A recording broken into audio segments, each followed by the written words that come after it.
Je suis Gérard Petonnier, réalisateur du film court L'étourdissement.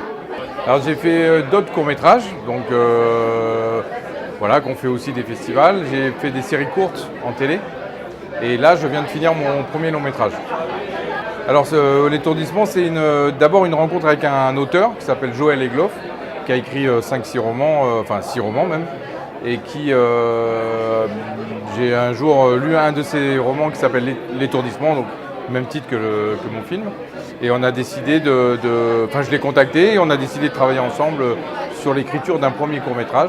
Là c'est vraiment un extrait. En fait ce qui est bien dans ce passage-là, c'était qu'il y avait un vrai objectif, il y avait une vraie tension dramatique, donc c'était intéressant à faire. Mais le roman est aussi très bien, je conseille de le lire. C'est un jeune employé est mandaté pour aller effectivement prévenir la veuve.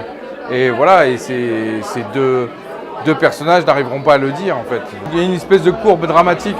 En fait le film raconte des gens qui essayent de dire quelque chose, qu'ils n'y arrivent pas pendant tout le film.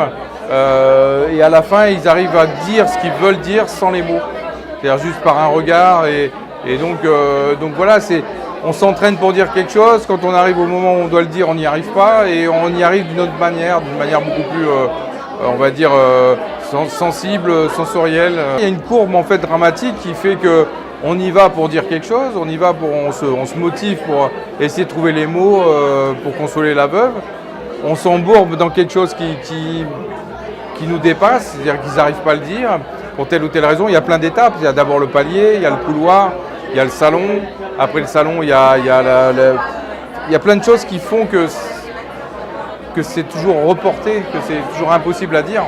La façon de le dire la plus simplement, c'est un regard. C'est le principe de l'humour noir. Donc voilà, donc on ne sait jamais vraiment où on est, où on se situe, à quel moment. Et je pense qu'il faut rire justement de situations noires et problématiques. Enfin, moi, j'aime le rire à des moments où on ne devrait pas rire. C'est assez intéressant. Eh, tu sais quoi? Je me dis que je vais peut-être d'abord lui annoncer qu'elle va toucher une petite rente. Et quand elle me demandera pourquoi, alors seulement je lui dis ce qui est arrivé. Tu vois? Comme ça sera sûrement moins dur à avaler. Philippe Duquesne, j'ai fait un casting, hein, on s'est rencontrés, on a parlé ensemble.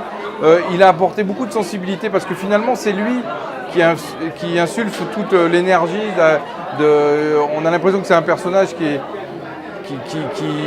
qui arrivera à rien et finalement c'est lui qui dit les choses à un moment donné. Et donc il a apporté beaucoup de sensibilité à ce personnage. Oui. C'est une tragicomédie en fait, donc on est toujours sur le fil du rasoir entre le rire. En fait c'est la comédie noire pour moi. Donc la comédie noire, c'est quelque chose on est toujours entre le rire et l'émotion. Voilà, donc on joue là-dessus jusqu'au bout et c'est un principe en fait.